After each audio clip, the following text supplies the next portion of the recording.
날씨가 무덥고 또 습하고 여러 가지로 환경적으로 보면 참 힘들고 어려운 계절일 수도 있습니다. 또 보면니까 지난 금요일에 이게 인천에 갈 일이 있어서 올라가는데 음성에서 인천까지 내려가는 도로가 그냥 차가 서 있어요. 연휴를 맞이해서 놀러 가는 사람들, 그죠? 참 저는 우리 성도들을 볼 때마다 참 귀하다. 우리도 다 주일 껴서 놀러 가고 싶을 텐데 하나님 앞에 나와 예배하는 여러분들을 참 보면 축복되다. 우리 하나님이 보실 때 참 기뻐하고 영광 받겠다라고 생각합니다. 그래서 오늘 말씀, 주님이 주시는 선물이라고 하는 제목으로 함께 말씀의 은혜를 나누도록 하겠습니다. 오늘 주시는 말씀이 우리 모든 성도들에게 선물이 되는 그런 말씀이 되기를 주님의 이름으로 축복합니다. 여러분, 선물을 줄 때는 주는 사람의 그 뜻이 있겠죠. 선물에는 다 그 뜻이 담겨져 있습니다. 왜 선물을 주는가? 그게 주는 사람의 뜻도 있고 또 받는 사람도 주는 사람의 뜻을 잘 깨달으면 그 선물이 가치 있는 선물이 되는 거예요. 주는 사람도 이유 없이 주고 또 받는 사람도 이유 없이 받으면 그 선물의 가치가 없잖아요. 응? 저는 이렇게 예배를 준비하면서 오늘 보니까 우리 챔버들이 얼마나 막 바쁜지를 몰라요. 학생의 예배 끝나고 또 자리가 막 만들어야 되고 해서 막 그래. 그래서 그런 걸 보면서 참 귀하다. 귀하다. 학생 예배 오는 것만도 참 귀한 일인데 그 끝나자마자 또 대예배 챔버 하려고 막 의자 준비하고 악기 준비하고 하는 걸 보면 얼마나 귀한지 몰라요. 그래서 이렇게 열심히 하나님을 예배하고 섬기는 우리 학생들에게 또 이렇게 선물을 줘야 되겠다. 그래서 오늘 저녁 때 가장 맛있는 것 회식할 수 있도록 이렇게 우리 챔버한테 선물을 주겠습니다. 니들이 원하는 것, 제일 먹고 싶은 것. 그러면 선물을 주는 목사님의 의도를 여러분이 알아야 되겠지? 그지? 파악을 해야 되겠지? 맛있게 먹고 또 열심히 예배하고 또 학생의 본분을 또 다하고 그럴 때 하나님께서 여러분들 가장 멋있고 위대한 사람들, 늘 우리가 기도하잖아요. 우리 다음 세대들, 저희 교회 어린이들, 학생들, 청년들이 다음 세대를 이끌 수 있는 정말 기독 인재, 그리스도인의 인재가 되는 것. 분명히 하나님이 그렇게 여러분을 사용하시고 여러분을 축복하실 것입니다. 이런 은혜가 있기를 다시 한번 주님의 이름으로 축복합니다. 여러분, 오늘 우리 요한복음 1장 1절부터 11절 말씀은 예수님의 공생애를 시작하면서 첫 번째 기적을 베푼 그런 사건입니다.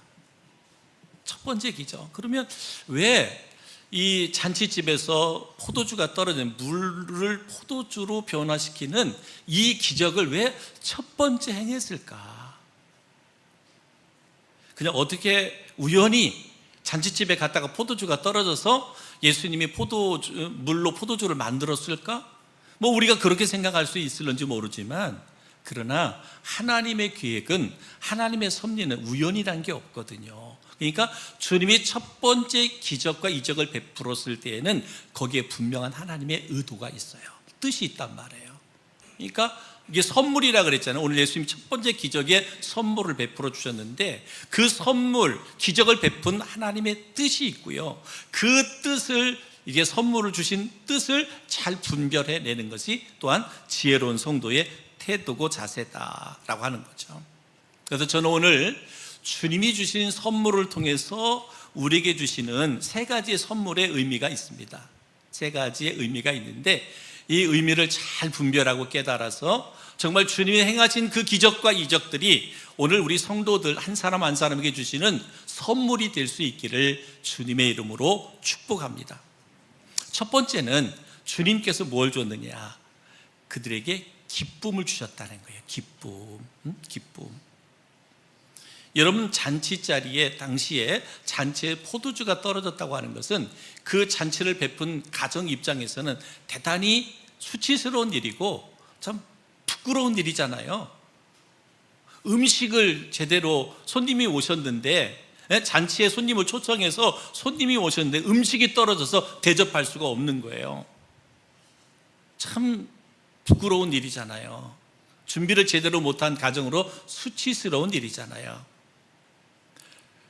근심과 걱정이 가득할 수밖에 없는 그 가정에 오늘 주님께서 물로 포도주를 만들어서 그 가정에 근심과 걱정과 염려가 기쁨으로 변하게 하셨다. 여러분, 예수님께서 우리에게 선물을 주셨어요. 그 선물은 뭐냐? 기쁨이라고 하는 선물이에요. 기쁨이라고 하는 선물.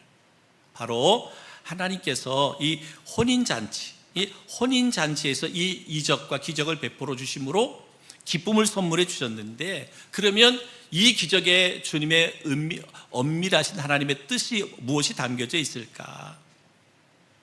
바로 이것은 잃어버린 영혼을 구원하는 잔치임을 우리에게 보여주고 있다는 거예요. 예수님께서 잃어버린 영혼을 구원하는 잔치다. 성경은 종종 우리가 성경에서 천국에서 벌어지는 일들을 어린 양의 혼인잔치라고 말합니다. 어린 양의 혼인잔치. 그러니까 천국에서 이루어지는 모든 것들이 혼인잔치라는 거예요. 잔치. 그러니까 오늘 잔치, 결혼식에서 물로 포도주를 만들어 주면서 그들에게 뭘 줬느냐? 기쁨을 주셨다. 기쁨. 여러분, 하나님은 어떤 분이십니까? 하나님은 우리를 구원하셔서 하나님의 자녀가 되게 하시고 우리에게 기쁨을 주시며 우리를 행복하게 살기를 원하는 거예요. 늘 그리스도인의 삶은 매일매일이 잔치집과 같은 삶이 되기를 주님은 기대하고 원하고 있어요. 여러분, 예수 믿는다는 것이 뭐냐? 이것이 뭐예요? 늘 잔치여야 된다는 거예요. 기쁨이어야 된다는 거예요. 여러분, 혹이라도 지금 우리 주님 앞에 나와 예배하는 여러분의 마음에 어떻습니까? 그냥 부담이 되고 그냥 예배 언제 끝나나 이런 생각에 사로잡혀 있지는 않은지. 여러분, 우리가 그리스도로 살아가는 것은 그 자체가 기쁨이다. 잔치다. 왜요? 내 안에 구원받은 기쁨이 있어요. 구원의 기쁨이 있어야 돼요. 또한 우리의 삶을 통해서 하나님을 알아가는 기쁨이 있어야 돼요. 여러분, 우리의 삶은 여러 가지의 삶이 우리 가운데 주어지잖아요. 근데 그 삶 가운데 함께 하시는 하나님을 우리가 발견할 때 얼마나 기쁘고 행복해요. 내 삶이 조금씩 변해가는 거예요. 예수님을 만나서 구원받았어요. 내 삶 가운데 함께 하시는 하나님을 경험하면서 내 삶이 변화되는 거예요. 옛날에 내가 아닌 그리스도인으로 변화되는 나의 모습을 볼 때 어때요? 기쁜 거예요. 내 마음이 넓어지는 기쁨. 그전에는, 예수 믿기 전에, 예수님을 알기 전에는 내 마음이 옹졸했어요. 자그마한 것에도 상처받고 조그마한 것에서 넘어지고 쓰러져서 나였는데, 예수를 믿고부터는 내 마음이 넓어졌어요. 웬만한 모든 것들은 다 포용하고 수용하는 넓은 마음을 갖게 됐어요. 그러니 내 안에 기쁨이 있는 것이죠.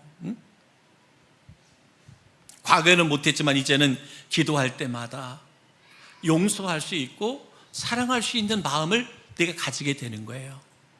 이 기쁨, 성도로서, 그리스도인으로서 주어지는 기쁨. 그래서 사도 바울은 이렇게 말씀했어요. 빌립보서 4장 4절에 주 안에서 기뻐하라. 내가 다시 말하노니 기뻐하라. 우리 성도들, 여러분, 매일매일 그리스도인으로 살아가면서 늘 여러분 안에 기쁨이 충만하기를 주님의 이름으로 축원합니다. 구원의 기쁨, 늘 삶에서 하나님을 알아가는 기쁨, 그리고 하나님을 통해서 내가 조금씩 변화되어지는, 마음이 넓어지는, 내가 기도하면서 응답되는 것뿐만 아니라 용서할 수 있고 사랑할 수 있는 나로 변화되는 그 기쁨. 주 안에서 기뻐하라. 내가 다시 말하노니 기뻐하라. 오늘날 얼마나 많은 그리스도인들이 이 기쁨을 상실하고 살아가는지 몰라요. 여러분, 우리의 기쁨을 빼앗아가는 것은 누구냐? 사탄입니다. 여러분 안에 하나님은 구원하심으로 우리 안에 기쁨을 주셨어요. 늘 삶의 잔치가 넘쳐나도록 우리의 삶을 하나님이 허락해 주셨어요. 그런데 잔치가 아닌 늘 내 안에 막 기쁨이 없고 늘 불평하고 원망이 넘치고 짜증이 넘치고 누군가를 정죄하고 판단하고 비판하고 하는 것들은 뭐예요? 다 사탄이 주는 마음이에요. 사탄에게 빼앗긴다. 사탄에게 속아서 기쁨을 빼앗기는 거예요. 사랑하는 성도 여러분, 여러분 환경에 속지 마시기를 바랍니다. 환경이 좀 나아지면 만족하고 행복하고 기쁠 것 같지만 절대로 환경이 우리를 기쁘고 행복하게 하지 않습니다. 여러분, 진정 그리스도인, 내 삶에서 주님을 만나고 주님을 통해 변화된 그리스도인들은 뭐예요? 고난 가운데서도 기뻐할 수 있어요. 삶이 힘들고 어렵지만 지금 웃을 수 있어요. 왜요? 하나님을 믿으니까. 네, 하나님이 내 삶 가운데 일하시고 역사하실 것이기 때문에 그렇습니다. 여러분, 환경이 좋아서 웃고 평안한 것은 누구나 할 수 있습니다. 그러나 어렵고 힘들 때 웃고 기뻐하는 것은 아무나 할 수 있는 것이 아닙니다. 구원받은 자, 예수님의 선물을 진정으로 받은 자만이 할 수 있는 기쁨이 있습니다. 그래서 오늘 예수님은 이 기적을 행하면서 우리에게 뭐예요? 기쁨을 선물하셨어요. 기쁨을 선물하셨어요.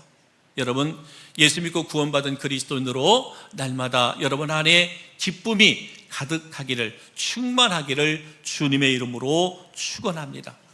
그래서 매일매일의 삶이 잔치 같은 삶, 이와 같은 삶을 살아내기를 다시 한번 우리 주님의 이름으로 축복합니다. 두 번째는 하나님이 우리에게 주시는 이 선물이 뭐냐? 하나님 두 번째 선물을 주셨는데 그것은 뭐냐면 공급하시는 선물이란 거예요. 공급해 주시는 선물. 하나님께서 우리에게 필요한 것을 공급해 주셨어요. 이것은 바로 주님의 능력을 경험하는 삶을 말합니다. 우리가 인생을 살아가다 보면 종종 예상치 못한 문제들을 만나게 됩니다. 이것이 인생이잖아요. 우리가 생각하지 못한 일들을 겪게 되는 거잖아요. 우리가 문제에 부딪히는 순간 즐거움은 사라지고 웃음도 사라지고 한숨만 나옵니다. 어떤 문제는 도저히 나의 힘으로, 나의 능력으로 해결할 수가 없어요. 그러면 어떻게 이 문제를 해결할 것인가? 오늘 이 잔치집에 포도주가 떨어졌어요. 이것을 예수님의 어머니가 알게 됐습니다. 예수님의 어머니가 알게 됐어요. 마리아는 예수님이 성령의 능으로 잉태한 메시아인 것을 알았어요. 30년 동안 함께 하면서도 한순간도 마리아는 예수님을, 자신의 아들이지만 예수님을 잊어버린 적이 없어요. 메시아다, 성령으로 잉태한 메시아다, 구원자다라는 것을 한순간도 잊지 않았어요. 오늘 예수님과 우연히 잔치집에 동행했는데 이 잔치집에 포도주가 떨어졌어요. 이 가정에 근심과 걱정이 찾아왔습니다. 그때 마리아가 예수님을 찾아갑니다. 그리고 예수님을 찾아가 부탁하죠. 요한복음 2장 3절, 예수의 어머니가 예수께 이르되 저들에게 포도주가 없나 하니 라고 말합니다. 이 집에 지금 문제가 생겼다는 것을 예수님께 말씀했습니다. 그때 예수님이 하신 말씀은 뭐예요? 여자여, 나와 무슨 상관이 있습니까? 아직 내 때가 아님을 아시지 않습니까?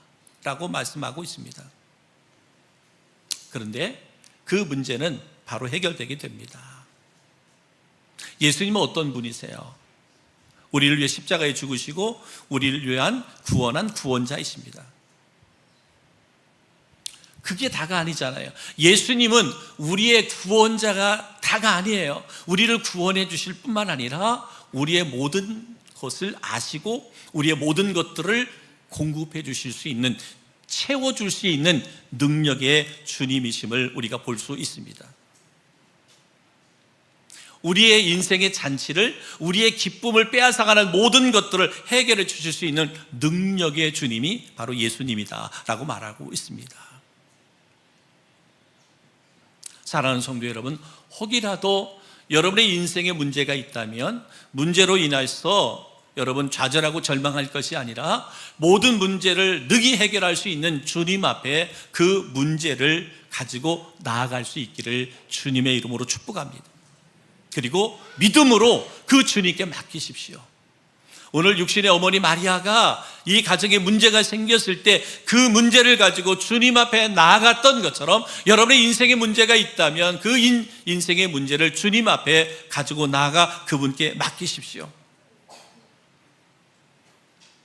성경에 보면 여러분 예수님을 만난 많은 사람들은 그들이 가지고 있었던 모든 문제가 예수님을 통해서 다 해결된 것을 볼 수 있습니다. 문둥병자가 예수님을 만남으로 깨끗함을 받았고요. 소경은 눈을 떴고요. 영생을 얻지 못했던 니고데모는 영생을 얻는 축복을 받았습니다. 죽은 나사로는 다시 살아나는 기적을 경험했습니다. 사랑하는 성도 여러분, 저는 우리 성도들 한 사람 한 사람도 여러분의 인생에 그리스도인이지만 여러분의 인생에 문제가 있다면 그걸로 인하여 좌절하고 절망하는 인생이 아니라 그 문제를 하나님 앞에 예수님 앞에 믿음으로 가지고 나와 맡길 수 있기를 주의 이름으로 축복합니다. 주님이 하시면 되잖아요. 주님은요, 여러분, 우리의 모든 것들을 공급해 줄 수 있는 능력의 주님이십니다. 우리와 동행하셔 모든 문제를 해결해 주시는 분.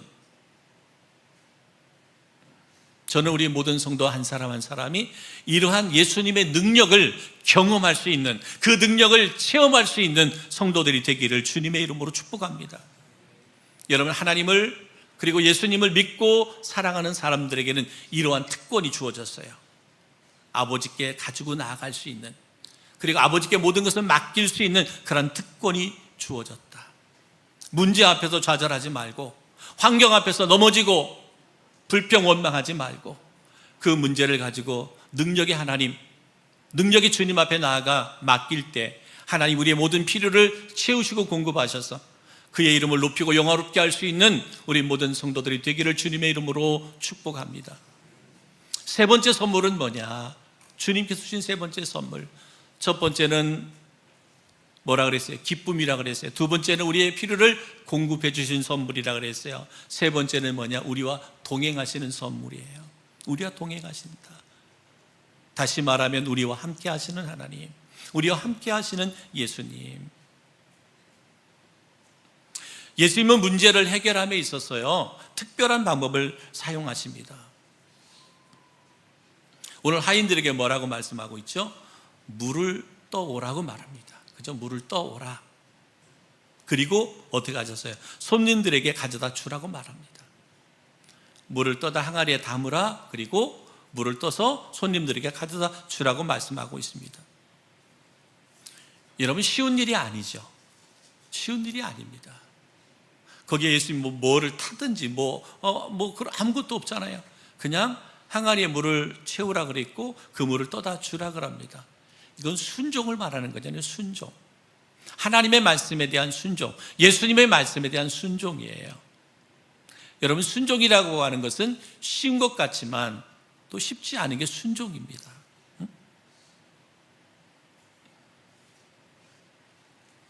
예수님은 왜 이런 방법을 사용하셨을까? 본문은 이렇게 말씀합니다. 누가복음 2장 9절에 연회장은 물로 된 포도주를 맛보고도 어디서 났는지 알지 못하되 물 떠온 하인들은 알더라 그랬어요. 이 포도주가 떨어진 가정에서 이제는 항아리에 물을 채우고 그리고 그 물을 떠다 주었을 때 그 포도주를 먹은 사람들이 참 먹어보지 못한 맛이구나, 참 좋은 맛이다 그렇게 여겼어요. 그런데 그들이 이 포도주가 어디서 나왔는지 알지 못했다 그랬어요. 알지 못했다. 근데 누구는 알았어요? 하인들은 알았어요. 하인들은. 그 하인들은 누구예요? 순종한 사람이에요. 순종한 사람은 하나님을, 예수님을 어떤 분인지 알게 되는 거예요. 오늘날도 마찬가지예요. 성도 여러분, 우리가 하나님에 대해서 희미하게 아는 분들이 있을 수 있어요. 보여지는 하나님도 아니니까 늘 말씀을 듣고 말씀을 묵상하지만 때로는 하나님이 막연하게 느껴질 때가 있어요. 근데 여러분, 하나님을 알 수 있는 방법이 뭐냐? 그것은 오늘 말씀처럼 말씀에 순종하는 거예요. 하나님이 주신 말씀에 우리가 순종하면 뭐예요? 물이 포도주로 변한 것을 알게 되는 거예요. 여러분, 이 말씀처럼 여러분에게 어떤 하나님의 말씀이 임할지라도, 어떤 하나님의 말씀이 선포될지라도 그 말씀에 아멘할 수 있기를 주님의 이름으로 축복합니다. 말씀드렸잖아요.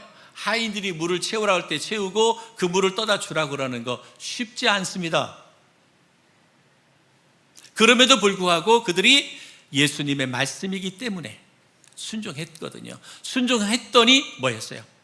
그 물을 포도주로 바꾼 분이 누군지 알게 되는 거죠. 믿게 되는 겁니다.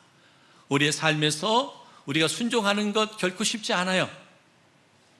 이 시대 가운데 말씀을 쫓아 살아가는 건 쉽지 않아요. 그런데 순종하면 하나님이 어떤 분인지, 예수님이 어떤 분인지, 예수님께서 내 삶에 어떤 기적과 이적과 표적을 베푸시는 분인지 내가 알게 된다는 거예요. 내가 경험할 수 있게 된다는 거죠. 예수님 우리의 모든 필요를 아십니다. 그런데 우리의 필요를 아시는데 그 필요를 채울 때 주님이 우리에게서 요구하는 게 있어요. 그것은 뭐예요? 믿음과 순종이잖아요. 믿음과 순종. 나의 모든 것을 아세요. 나의 형편도 아세요. 나의 아픔도 아세요. 나의 상처도 알아요. 나의 눈물도 알아요. 근데 주님이 우리에게 요구하는 게 뭐예요? 순종이에요. 믿고 순종하는 거예요. 그럴 때 하나님이 일하시고 하나님이 역사하신다. 성경에 예수님이 만드신 포도주가 이전 것과는 비교할 수 없는 훌륭했다라고 말합니다. 요한복음 2장 10절에 말하되 사람마다 먼저 좋은 포도주를 내고 취한 후에 낮은 것을 내거늘 그대는 지금까지 좋은 포도주를 두었도다 하니라 그랬습니다. 예수님은, 하나님은 언제나 내가 기대한 것보다, 내가 바라고 소원하는 것보다 더 소중한 것, 더 가치 있는 것, 더 귀한 것으로 응답해 주시는 것을 볼 수가 있습니다.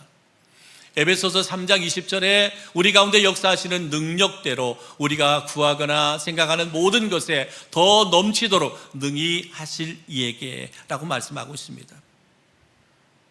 하나님은, 우리 예수님은 우리가 생각하는 그 이상의 것들을 우리에게 주시기를 원하십니다. 우리는 당장의 문제를 해결하기를 원하지만 예수님은 그 문제를 넘어 더 하나님의 축복을 주시기를 원하고 계시다라고 말합니다. 하나님은, 그죠? 하나님은 나보다 나를 더 잘 아시잖아요. 하나님은 나의 내일, 미래까지도 다 꿰뚫어 보시는 하나님이시잖아요. 그래서 내가 구하고 찾는 것보다 더 귀한 것으로, 더 가치 있는 것으로, 더 소중한 것으로 우리 가운데 공급하시고 채워주시는 분이 하나님이시다. 그래서 요한복음 2장 11절에 예수께서 이 첫 표적을 갈릴리 가나에서 행하여 그의 영광을 나타내심에 제자들이 그를 믿으니라 라고 말합니다.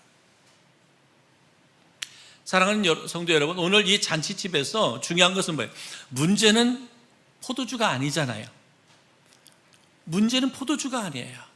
우리가 인생을 살아가면서 여러분, 때로는 질병이, 때로는 어떤 물질이, 그게 문제가 되지 않아요. 우리에게는 정말 그게 문제인데, 그것이 진정 문제인데 우리 하나님께는 문제가 되지 않는다. 중요한 것은 뭐예요? 이 표적을 통해서 주시는 하나님의 참된 의미예요. 처음에 말씀드렸잖아요. 이 기적을 행하신 데는 하나님의 분명한 뜻과 목적이 있다. 단순하게 물로 포도주를 만드는 데 문제가 있는 게 아니라 뭐예요? 어린 양의 혼인잔치와 같이 영혼을 구원하는, 영혼을 변화시키는 그런 놀라운 일들을 이제 첫 번째 기적을 행하면서 주님이 행하시는 일들이 첫 번째 기적이었거든요. 중요한 것은 포도주가 아니라 그 뒤에 있는 하나님의 축복과 예수님과의 친밀함의 만남이에요. 다시 말하면 주님과의 동행이라는 거죠. 우리가 우리의 인생의 문제를 가지고 주님 앞에 나아갈 때 주님을 만나고 주님을 통해서 그 문제가 해결되어질 때 거기서 주어지는 것은 뭐냐? 그 문제 해결에 중요한 것보다 더 중요한 건 뭐예요? 주님이 나와 함께 한다라는 것, 주님이 나와 동행한다라고 하는 것입니다. 사랑하는 성도 여러분, 우리가 살아가는데 우리의 인생에 포도주가 떨어진 그러한 인생을 살고 있습니까? 때로는 우리의 기도의 삶이 메말라져 있습니까? 때로는 가정이 흔들리고 있습니까? 사업이 어렵습니까? 몸과 마음이 지쳐 있습니까? 아니면 우리의 육신의 질병과 병마가 있습니까? 가나 혼연 잔치집에 찾아오시는 예수님이 오늘 우리 가운데 계십니다. 예수님께 빈 항아리를 드리십시오. 그리고 그분의 말씀대로 그 빈 항아리에 물을 채우십시오. 그리고 떠다 주라고 말씀한 것처럼 주님의 말씀 앞에 아멘하고 순종하십시오. 여러분, 빈 항아리를 내어준 것처럼, 그리고 채우고 공급해 주신 것처럼 여러분의 상처를 내어드리십시오. 여러분의 눈물을 내어드리십시오. 여러분의 실패를 내어드리십시오. 여러분의 아픔을 내어드리십시오. 그리고 주님이 말씀하실 때 아멘 하십시오. 그리고 순종하십시오. 거기에 하나님의 놀라운 역사가 일어나죠. 물이 변하여 포도주가 된 것처럼 우리의 인생도 변화될 줄 믿습니다. 그리고 오늘 이제 우리가 이렇게 고백하게 될 것입니다. 주님, 이제 알겠습니다. 주님은 내 인생의 가장 좋은 포도주를 가장 좋은 때에 준비하고 계십니다. 이 때를 위해서 하나님께서 나를 훈련하셨고 나를 연단하셨군요 라고 그 하나님을 고백할 수 있고 그 하나님을 찬양할 수 있게 된다라고 오늘 성경은 우리에게 말씀하고 있습니다. 오늘 이 결혼 혼인잔치집에 문제가 생겼어요. 포도주가 떨어지는 문제가 생겼습니다. 그 문제를 가지고 주님 앞에 나왔을 때 주님은 그 문제를 해결해 주심으로 예수님께서 이 땅에 오신 목적이 무엇인지를 알게 하셨습니다. 첫 번째 기적, 이적, 표적이었습니다. 예수님이 이 잔치를 통해서 우리에게 세 가지 선물을 주셨다고 말합니다. 하나님은 우리에게 기쁨을 주셨어요. 예수 믿고 구원받은 여러분 안에 늘 기쁨이 충만하기를 바랍니다. 늘 잔치 같은 인생 삶을 살아가기를 바랍니다. 또한 하나님은 우리의 모든 것들을 공급하시는 능력의 주님을 여러분의 삶을 통해서 경험되어질 수 있기를 주님의 이름으로 축복합니다. 하나님 우리에게 동행이라고 하는 선물을 주셨어요. 뭐예요? 언제나 하나님 우리와 함께 하십니다. 우리와 함께 하셔서 우리의 모든 필요를 채우시고 공급하시되 내가 바라고 원하는 것보다 더 능력 있는 것으로 우리에게 공급하시고 채워주신다라고 말씀하셨습니다. 그래서 매일의 삶을 통해서 우리가 고백하고 찬양할 것은 하나님은 나에게 늘 필요 이상의 것들로 채워주시는 하나님이시구나, 이렇게 고백할 수 있는, 그렇게 간증할 수 있는 저희 모두가 되어질 수 있기를 주님의 이름으로 축복합니다. 우리